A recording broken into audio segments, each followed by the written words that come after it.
Short break, we were looking at the also injection of cash to lenders, and we're saying, is this signaling that we have financial problems? Dr. Mwau? No. These are normal operations of the central bank, the monetary policy operations, depending on how the liquidity conditions are. The prevailing liquidity conditions, sometimes you inject cash, sometimes you withdraw cash from the circulation. So in this particular case, like for example, last year when there was a banking challenges, yes, a lot of lower tier banks were not accessing liquidity, so the central bank has to support that. And the governor made it very clear that that's what they are going to do, and they are ready to do that. So it's a normal monetary policy operations of the central bank, depending on the liquidity conditions in the market. When key institutions don't spend their cash, then you find that the liquidity situation in the market is tight. So again, central bank has to come in and support at that point. But also, the other times they tighten the conditions. So there is nothing like saying there is a financing problem. Which financing problem? It is only government. But when we have the financing, the CBK lending money to the banks, isn't that meant to be a last resort? Yeah, it seems like, well, there's a crisis. Now we need to come and bail out these banks. No, it's not that a is crisis. The perception I have as a layman. Yeah, there is okay. a crisis. Well, I mean, I think from a layman standpoint, maybe that's the way some people look at it. But look at a situation where a bank, maybe they have invested in treasury bills, they're going to mature in 6 months or something, and then a client like my colleague here comes and demands $1 billion shillings. You don't have it. You need to go to the central bank and get that money and pay him. So it's just addressing the liquidity situation at that point. It doesn't mean that there is a financing crisis. And central bank supervision department is very, very much on the ball in terms of looking at which banks are likely to get into a crisis situation. So I would completely rule out that interpretation of why the central bank is injecting money. The only thing I would say is that, as I indicated earlier on, the smaller banks are having problems in terms of getting enough liquidity, and that's why the central bank comes in and helping them. But it is not in a crisis situation. That I would not.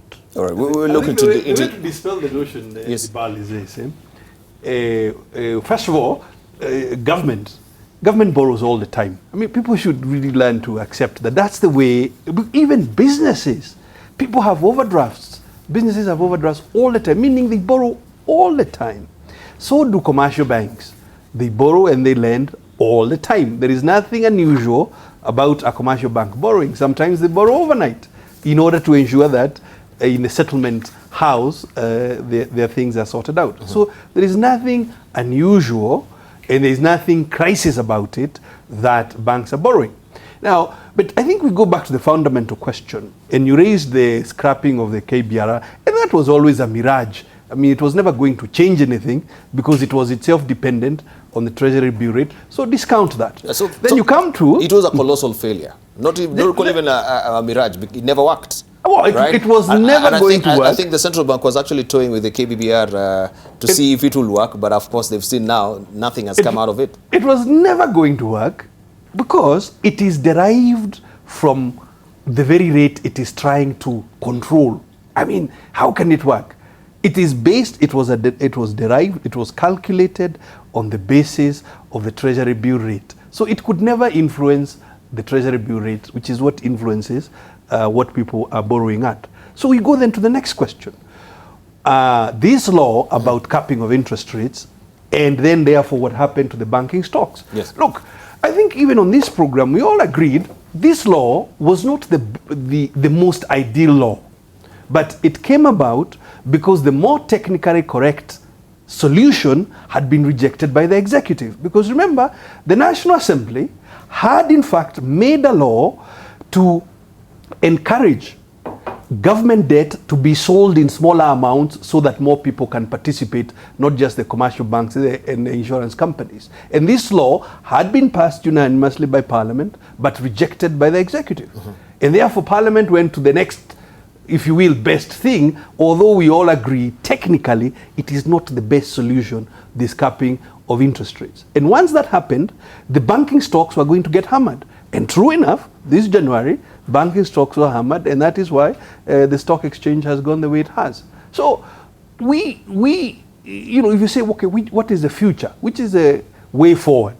Government promised that within a matter of weeks, they would be selling government debt in smaller amounts so that all of us Kenyans can participate in lending government. That is where we need to go, and that's what the executive and the treasury need to implement so we can get out of this poor solution. You hold with Mr. Mwau's view that, of course, this is operational mechanism of the banks. Of course, we have to lend to the banks. But looking at the liquidity assistance that you gave to the banks, it hit 91.8 billion shillings in December, up from 69 billion shillings in November. Don't you think that is a colossal amount of money that you're actually injecting to the banks if there is no problem at all? You know, it is colossal, but I like what I've been hearing here. And what we've been hearing is that on the one hand, we're dealing with very complicated financial issues, very technical issues. Yes.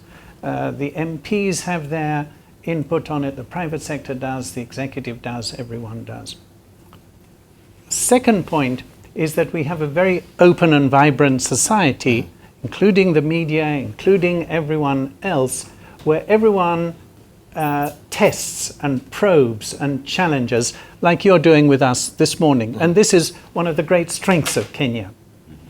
But what is still needed is the kind of explanations that we've been hearing this morning, more of that, not just early morning on television, but in the mainstream, and in the mainstream of the media, going beyond headlines that excite and promote through talking about crisis and collapse and failure.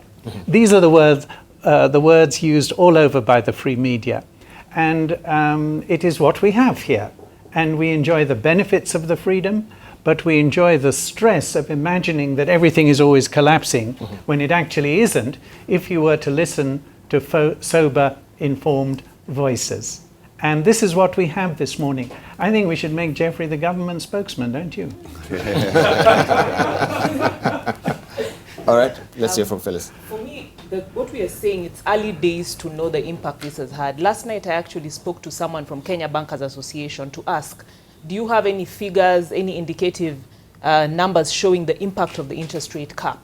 So I think once we start getting those numbers, these conversations are critical. Because there's nothing wrong with changing our minds as a country.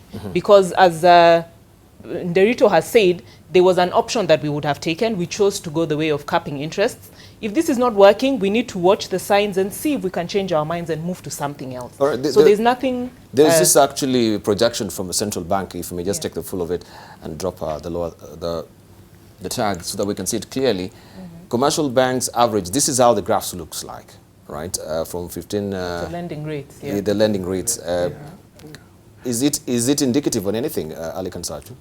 Well, I think that lending rate is indicative of when the cap was introduced, right? So you see the sharp reduction there. If I can just add on a couple of points. One to Mike. Mike was talking about discussion and how the media paints things in a very extreme manner. Well, we got a linguistic warfare specialist at the White House right now, right? We got somebody who uses it as a tool, as a weapon.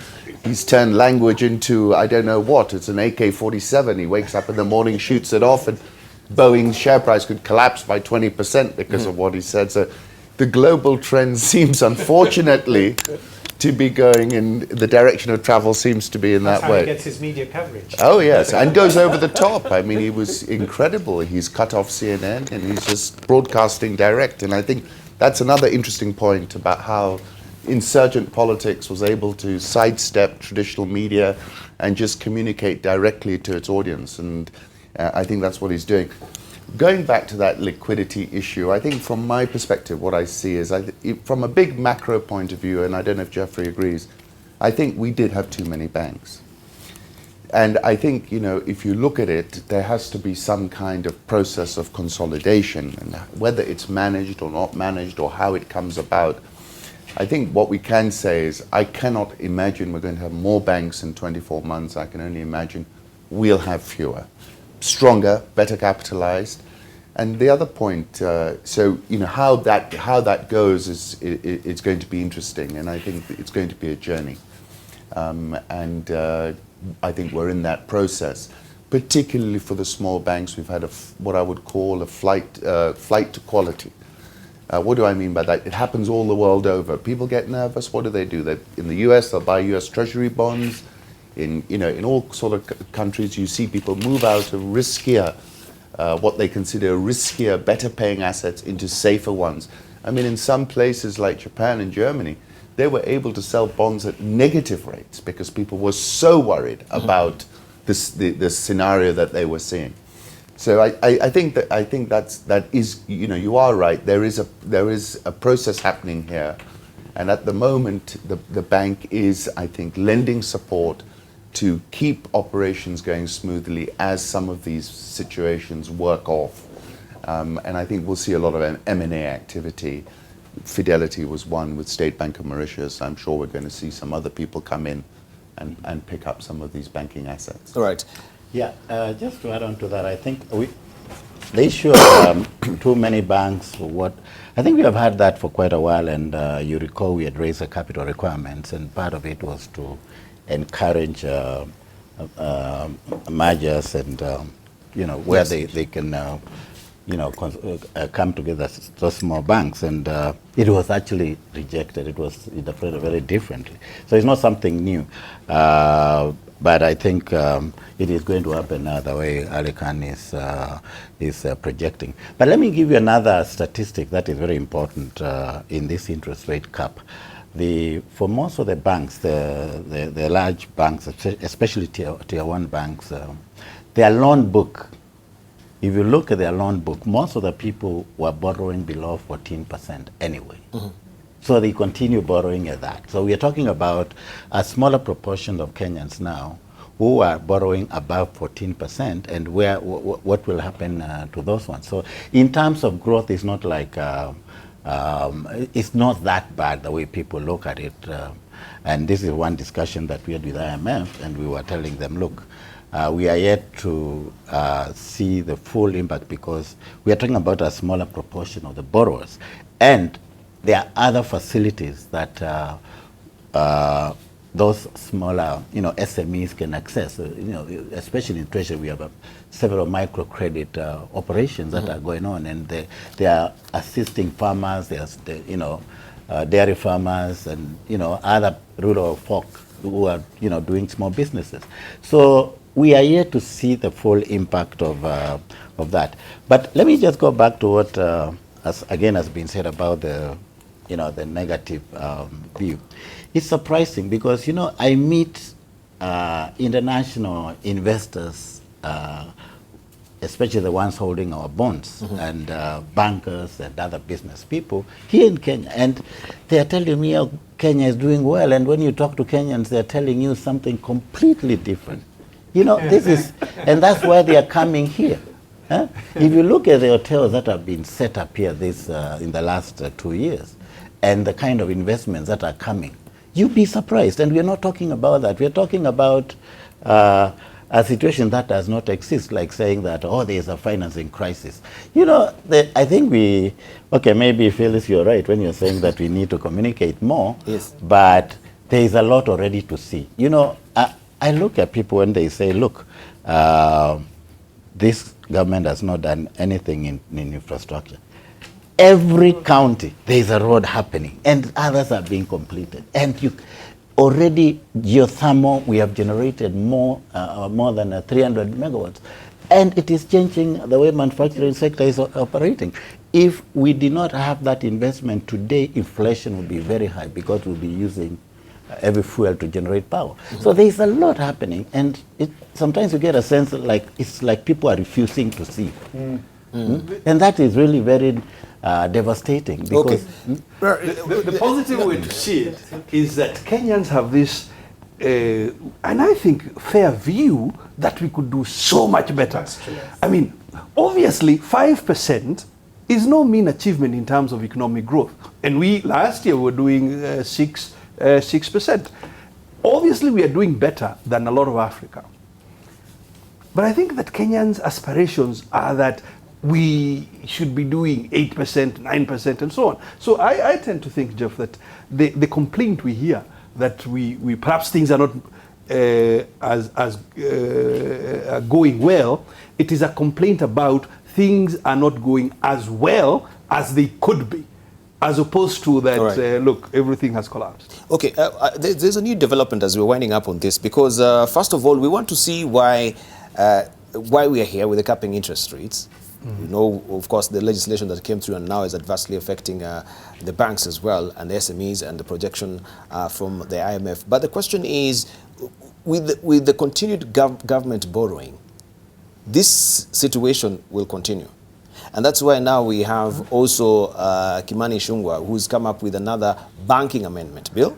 Okay. Yeah, and he's the vice chairman of the Public Investment Committee, and he has authored a bill which, among other things, seeks to stop ministries, departments, and agencies, MDAs, from warehousing funds with commercial banks. Maybe this should come straight to you, Dr. Mwau. Why are we banking with commercial banks, and yet we have statutory banks that we can support in this country, right? We saw also, you had a projection that the government, or the county governments, they're stashing away money. You still have billions of money that have not been utilized so far, right? And we wonder, why is this happening? So he's coming up with this particular bill because he thinks there's a dark underbelly, that money is being stashed with commercial banks for a good amount of time to accrue interest. So is this a case of the government banking with the commercial banks again, then the government borrowing from government? You know, so this is a vicious cycle. First of all, are you privy to this particular amendment bill?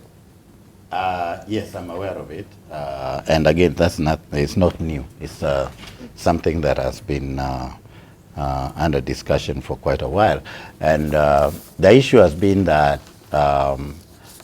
ministries MDAs, as you call them, should not just get cash and stock it, because even that complicates the monetary operations of the central bank, because the money is not moving around.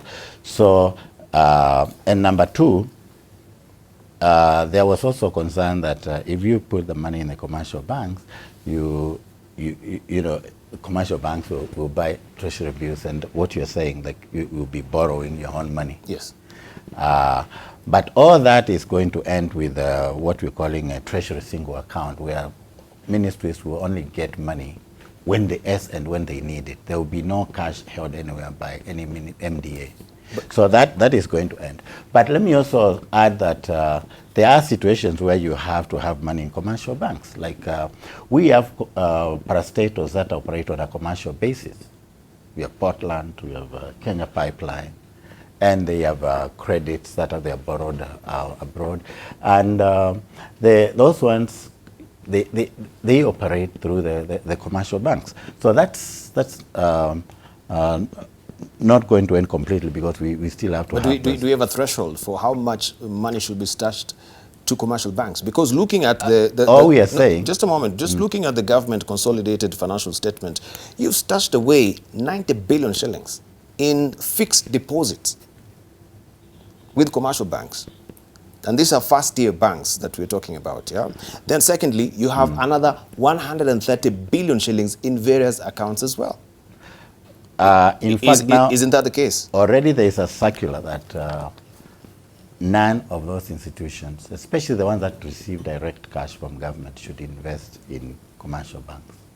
Any new project from our development partners, the open accounts in central bank, already that is being corrected. So what you're seeing there is maybe now you cannot just go and draw the money immediately, otherwise you cause a financial crisis. But going forward, whatever is happening, they are not allowed to invest in commercial banks.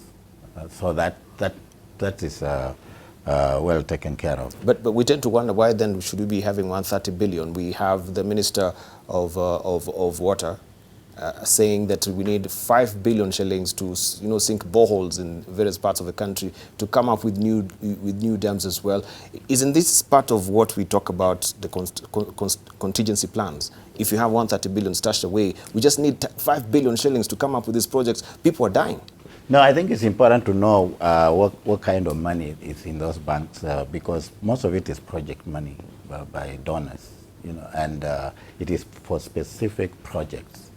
You cannot just, say that it can be used for any other purpose. It is very specific. The ones we are talking about is like, say, government institutions that generate their own cash. If they put that money in a commercial bank, that's not allowed anymore. It's not. All right. Any of you maybe want to weigh in on this? Yes? Maybe I could also talk about the borrowing because it's coming up a lot. And again, this is another situation where something that actually is signaling a good, positive image about the country is being misinterpreted. To access a bond like the sovereign bond or syndicated loan, it shows where Kenya is in terms of maturity of the economy. What we have done, that's why we are accessing that money at that rate. Phyllis, she's laughing. I don't know why she's laughing. Number two, we have communicated this in our borrowing strategy. We have discussed it in Parliament. We have done public consultations. It is open knowledge that we are going to borrow commercial, 155 billion, about 155 billion Kenya shillings. And we're just following what we told Kenyans we are going to do. And it is being assessed. It is affordable. Right. And again, being able to access that money out there, and not every country can do that. Now, a country that has grown up now, we are lower middle income country, it means that we can be able to participate in the market. Now, when we are doing something that is showing how maturing we are, somebody else thinks that, now you're over borrowing, you're doing this. That's what countries do. Go to any middle income country, that's what they do. And I'm sure Aly-Khan will tell you that. Now, when you're doing something positive like that, and then somebody else comes and says, now I think you're borrowing too much. We have already analyzed that. All right. Okay. Let's hear from Mike. Do you hold with this view? We are doing fine in terms of borrowing. What I want to comment on is not whether to borrow or not whether to borrow externally in terms of sovereign bonds or not. And I like your point.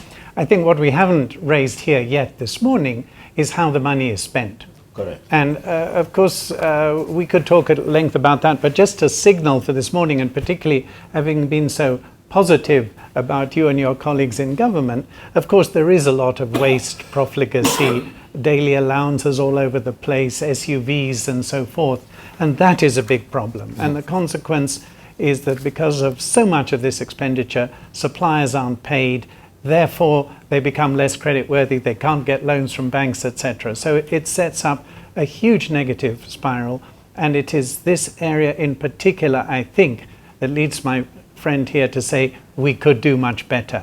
And the question is, how is the financial management, the PFM, the public financial management, the IFMIS, all that stuff, how can we be much better at managing the cash we have, we generate and we borrow? I think well, first of all, we start with Jeff's point that really, even in the ordinary course of business, when as a small business you are more creditworthy, it means you are doing better. Yeah. So the fact that the international markets are accepting of Kenya is a very good thing, and I agree with Geoff that look, we really need to see it for what it is. It is a positive thing that Kenya can go to any market internationally and raise monies. So coming back then to the question of what do we do with the monies, and I think that is where criticism really is justified for the reason that in terms of choice, because there is never such a thing as enough money for us to do everything. So it's about prioritizing. It's about what projects or what programs are we going to finance first so that they can have a positive effect on the economy and so on.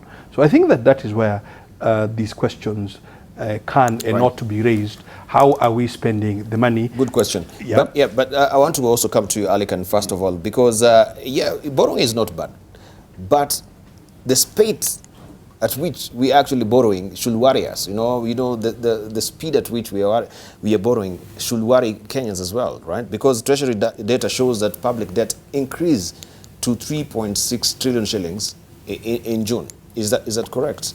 Right? So we've not even recovered from the effects of Eurobond. Then we're going for Sukuk bond, right? Sukuk bond is just another one that we have not even discussed yet. I don't know what is the pipeline. I know there's a conference coming up of the Islamic Banking Conference, isn't it? Yeah. Right? And our Sukuk bond also maybe will largely surface on that particular, right? So this is another one, because now I think there were technicalities with this particular loan that we are seeking, this syndicated loan. There's some technicalities with it. Don't you think there is something not really right at the speed at which, as a country, we're borrowing? So first of all, I think it's prudent financial policy to have as many options open to you as a country from which to borrow, because pools of liquidity exist in the Eurobond market, syndicated loan market, the Sukuk market, samurai market in Japan. And I think to just willfully disconnect yourself from those, it doesn't make any economic sense. You want to have as many people at the table when you come to borrow money so you can get a good rate and the most prudent rate for the country at the time. So when we see these new names like Sukuk and Samurai and whatever we have, I think that's a good thing. It's telling us that our financial managers are aware of what's going on out there. They are trying to tap into these pools of liquidity, and it makes more sense to have these open to you than closed to you, right? So that's the first point. The second point is there's a big divergence. If you I look at the price signal, what is our Eurobond doing in comparison to other Eurobonds? And there's a big disconnect quite often, and I'm sure Geoffrey's picking up on this, between the political heated discourse here and how the bond price is behaving. So, the last time where that big surge, I think, was January last year.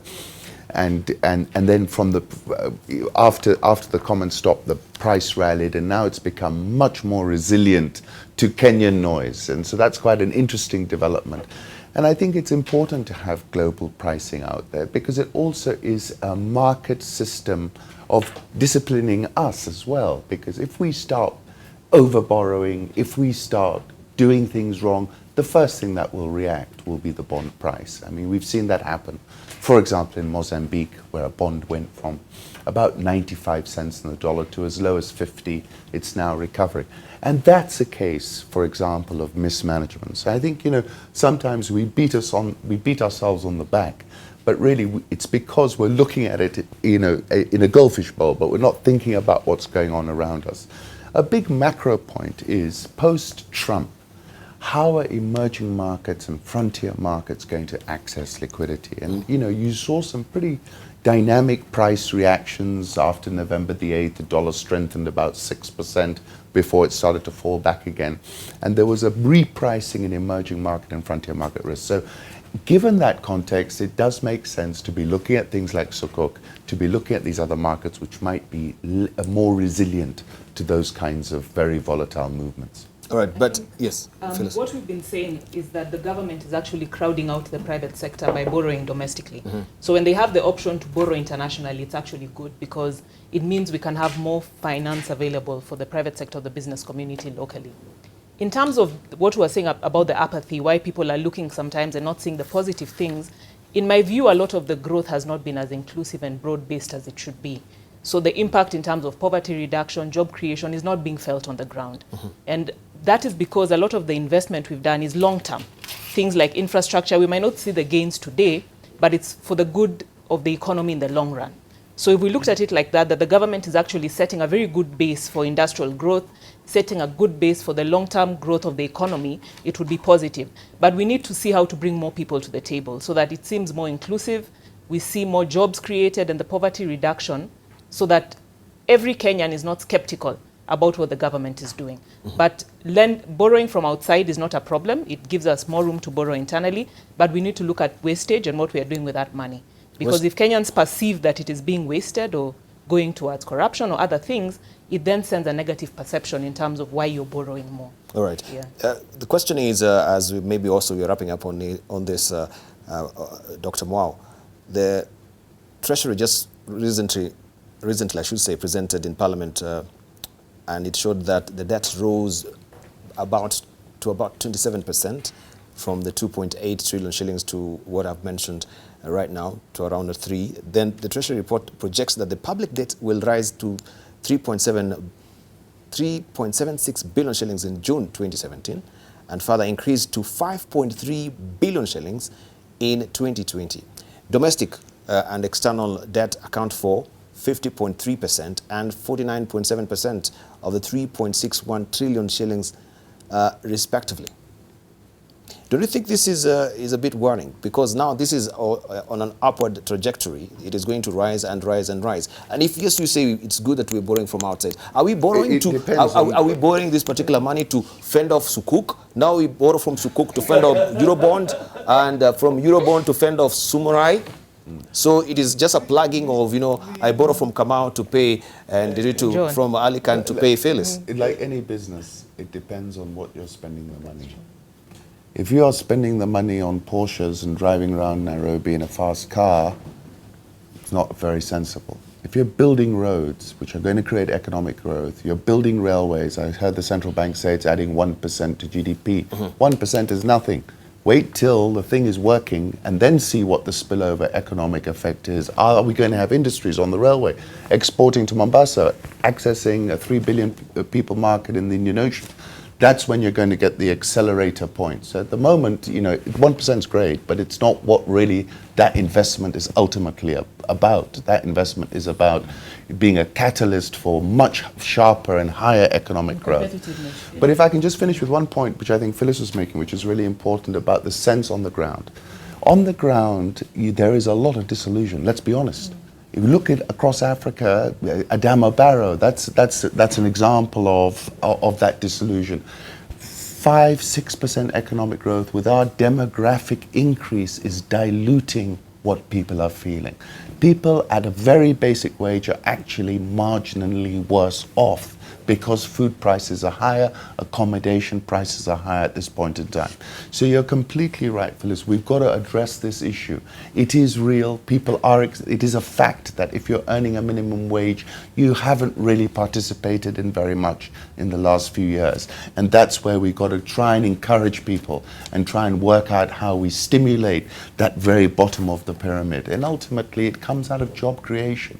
If we've got a strong job creation program, we'll deal with it. If we don't, we won't. All right. You see, yes. Okay. Let's hear from Dr. Mwau. Let's wind up. Since he's the expert, let him have the last one. He's the man in charge. Let him have the last one. Here is my contribution. Look. I thought you were giving him the chance. No, I think he needs to go last because he's the Look, Debarl, the issue is about choice. Now, for example, most of the jobs in Kenya are created by small business. The government sector and the big private sector represented by Phyllis, total jobs. 700,000 jobs here, about 1.5 maybe million jobs there. SMEs are responsible for over 3.2 million quality jobs, not just about the total of us who are in small business, selling on the roadside. I'm talking about quality jobs that are paying an average of 20,000, more than 20,000 shillings, which is twice the minimum wage. So the reason people complain is like this. It's all fine to borrow, and it's all fine to do the big ticket infrastructure, but there is absolutely no support for small business. What Treasury is doing, what government is doing, is winding up KIE, rolling up all the government entities that used to support small business are being, put aside.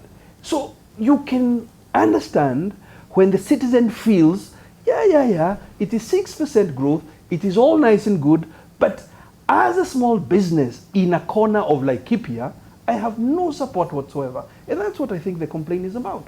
Now, if I were giving policy advice to government, far be it for me to give policy advice. What we need to do is to take, 30, 40, 100 billion shillings and focus on supporting small business.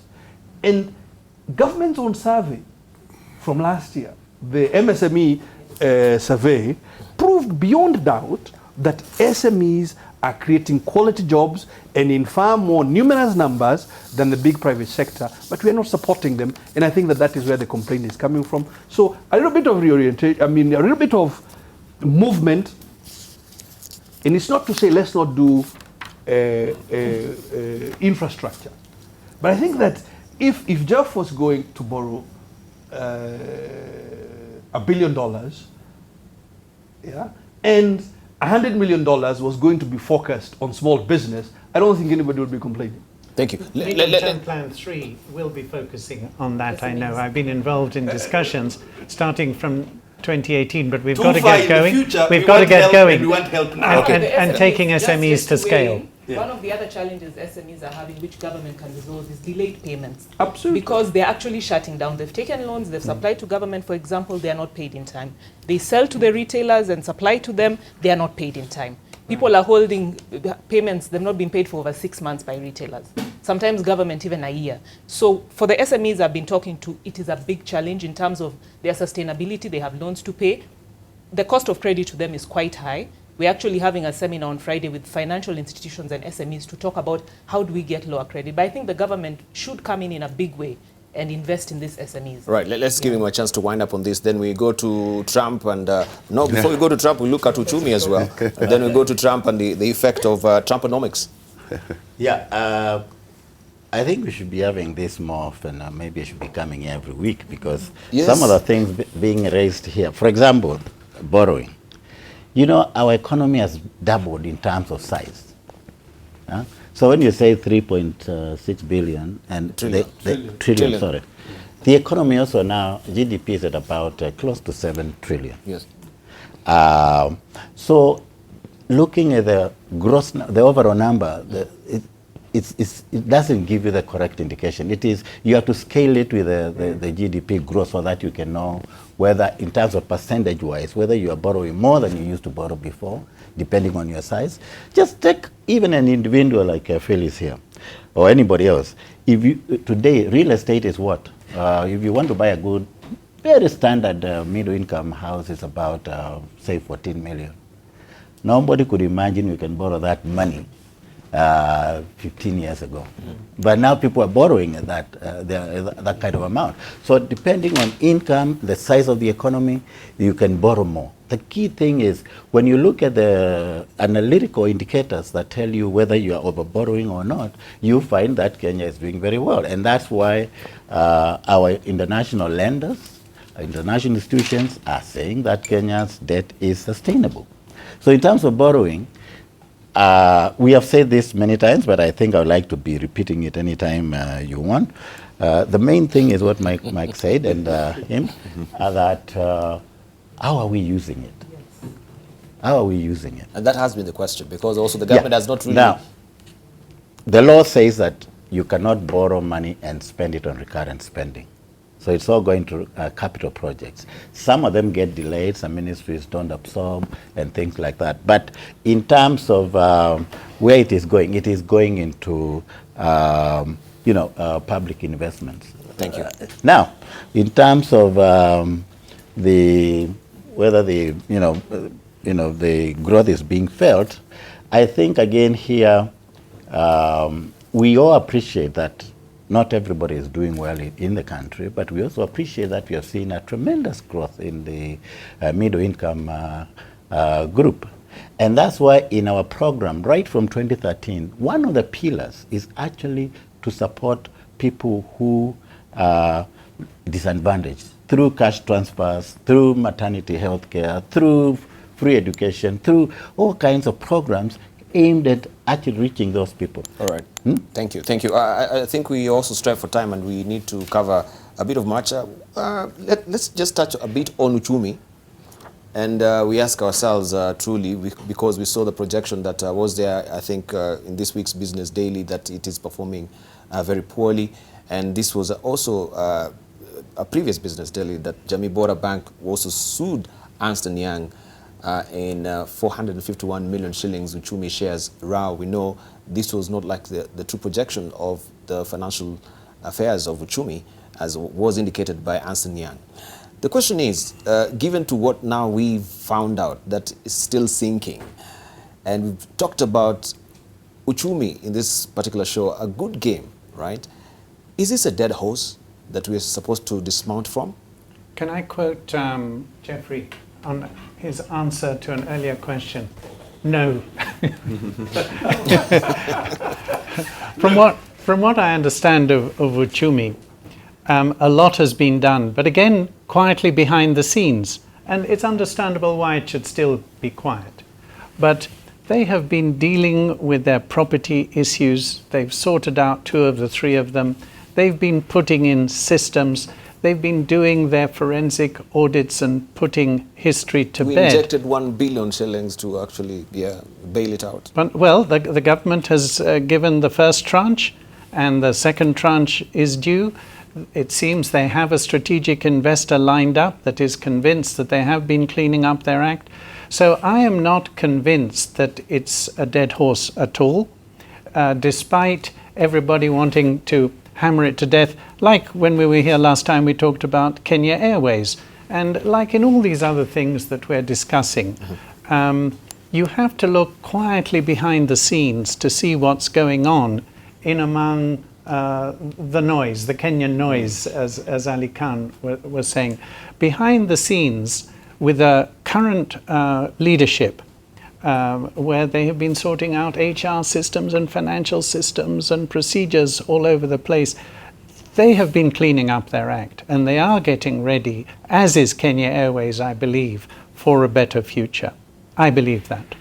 Look, let's hear from Aly-Khan. Your dead horse question is a fair one. I mean, you know, we got a resource envelope which is not infinite, so we do have to make decisions around what are the businesses that the government's got to support. And for example, Kenya Airways is completely interwoven with the national interest. You cannot call yourself a hub if you haven't got an airline that's operating out of it, right? So I mean, so one has to ask oneself, is Uchumi in the same category? And then you're making your decisions. My theory is that the government is in too many businesses, and that during the during 2005, 2006, where we had that privatization thing happening with Safaricom, that was a great thing. We got to get back to that. We got to sort of sit down and say to ourselves, you know, we can't support everything. I'm not putting Uchumi in the not support category, but there has to be some kind of differentiation. And then get back to that strategy of getting the government out of business, creating more ownership, which is a big issue in the country. Yes, and exactly. So I think the supermarket space is an interesting one, I would have thought, and it looks to me quite a lot of opportunity there to whoever gets it right. All right. You see, we are feeling a bit frustrated that people criticize, people are saying there are problems, yet the numbers show the economy is doing well. Look, this is one again of those things. For the 100, I don't know, maybe 100 billion that we have spent on pan paper, mumias, KQ, Uchumi, you know, a few large companies only to, look, how many jobs would we create if we use that 100 billion on small business? So it's about policy choice, and I think that is what is frustrating Kenyans. That, yeah, it's okay, you support Uchumi, you support KQ, but as you are doing so, can we support small business? Put 100 billion into SME sector, and you create 1 million jobs. Thank you. Let's hear from Phyllis. For me, when we have this conversation about Uchumi, it's a conversation about the retail sector. Because Uchumi is in the crisis it is in again. And for us, Uchumi is a critical, retail player, because they've been stocking a lot of goods made locally. If we look at Nakumatt and the narrative going out there, they are also getting into a similar situation. Yes. So we need to as a country, look at the retail sector as a whole. It's been highly unregulated. I don't push for regulation, maybe self-regulation, but order in that sector. Yeah, the trade policy has been completed. As I've told you, people are holding a lot of money from suppliers. The retail sector is selling cash on a daily basis? Why should it be holding people's debt 6 months down the line? So we need to look at that sector as a whole and structure it properly, because someone starts with one branch, expands to 100 branches, completely unregulated, they're collecting cash, they are not paying people within good time. So that sector needs a form of order. And I know the trade policy that has just been approved by Cabinet and by Parliament is trying to address some of those challenges, because they're having a huge impact on business that is supplying. And Uchumi is not an isolated case. We are seeing the mood and what is happening in the retail sector. And I think we need to move quickly, either as retail to regulate ourselves, or government will unfortunately have to regulate. Right. Let's say from Mwau, very briefly, as we're winding up on that, and then we just give introductory statements on Trumponomics, because we don't have I think to just lay groundwork. Yes. Aly-Khan, there's some kind of emotional connection with Uchumi, and it's intertwined with the national interest and all that. But you also get to a point where people start getting frustrated. You know, you think it's doing well, and then all of a sudden more information comes, and you realize that there are some serious corporate governance issues. And I think now that the thing that we really need to deal with in this country is focus on corporate governance in all these institutions, because it is something that we assume, we take for granted. But when the information comes up, you realize that Kenya Airways, Uchumi, something could have been done. And in this regard, I'm happy with the Capital Markets Authority, because now they have upped their game, and actually they are going after those directors, and they are trying to enforce regulation, and we are calling for more of that in all the regulatory institutions. Especially when they're announcing also the profit warnings, right? That I don't know if that was effective, that their salaries should be pegged also to the performance of the company, the CEOs. Correct. But again, I mean, sometimes it's good to know why there is a profit warning. You know, I saw a list of companies, and some of them, you know, it was very clear why there was a profit warning. Like one of them had sold a lot of assets, offloaded, and when now that was a previous year. Now this year they are not doing that, so they are showing lower profit. EABL. But everybody thinks that it's doing badly, you know, and you know, so there is that again trend where people just see a headline and they think that there's something negative. No, it's very important to, and that's where maybe I should be coming here every week. And intelligence. Yeah, because I saw a lot of profit warnings, and I was wondering what's happening to us, right? Well, some of them are, you know, what they say, but others actually, they are very good underlying reasons why they're happening, and they're not negative. Thank you. All right, let's just touch a bit on Trump as we're winding up. We have like 3 minutes just to wind up. Yeah.